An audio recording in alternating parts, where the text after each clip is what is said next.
في البخاري ومسلم قال رسول الله صلى الله عليه وسلم: ما من نبي إلا وقد رعى الغنم. قيل: وأنت يا رسول الله؟ قال: وأنا كنت أرعاها لقريش على قراريط، على بعض المال، يعني مقدارا معينا من المال.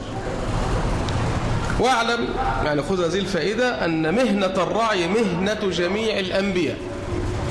حتى اليهود لما حبوا يعني يسبوا النبي عليه الصلاة والسلام كانوا يدخلوا عليه يقولوا له راعينا، والصحابة كانوا يقولوا ايه؟ راعينا، يعني شوف أحوالنا وبصلنا وانظر إلينا، راعينا يعني. فربك منع الصحابة من أن يقولوا هذه الكلمة، لأن اليهود اتخذوها ايه؟ مسبة لرسول الله. كانوا يخش عليه يقول له راعينا، يقصدون انه كان بيرعى عليه الغنم، والصحابه يقول راعينا يعني انظر الينا. فربنا قال لهم: يا ايها الذين امنوا لا تقولوا راعينا وقولوا انظرنا واسمعوا وللكافرين عذاب أليم. ليه؟ العلماء قالوا: الكلمة التي تحتمل معنيين، معنى حسن وآخر سيئا، لا تقولها حتى لا تفهم بالمعنى ليه؟ السيء. ولذلك بعد الآية دي ربنا قال: وقولوا للناس ايه؟ حسنا. يبقى لما تتكلم مع حد ما تقولش كلمة تحتمل ايه؟ تحتمل معنيين. قول الكلام الذي يحتمل الايه؟ المعنى الحسن. والكلمة إذا كانت صحيحة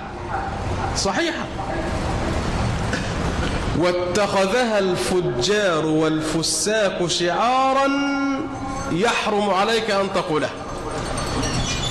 خذ القاعدة دي عشان مهمة جدا. والكلمة وإن كانت صحيحة ولكن اتخذها الفجار والفساق والكفار شعارا لا يحل لك أن تقولها.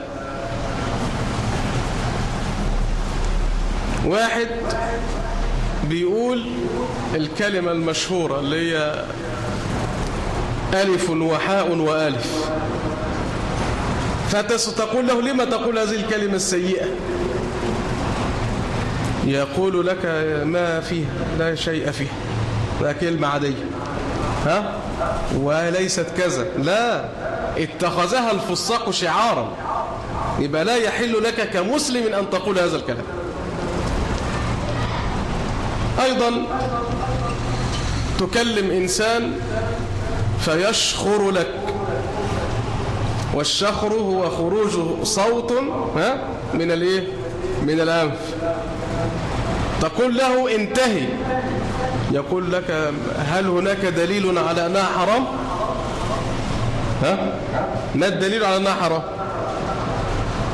نقول: ليس هناك دليل خاص، إنما هذه الفعلة أصبحت شعارا للفساق، فلا يحل للمسلم أن يقول ما يقولون الفساق. خلاص كده؟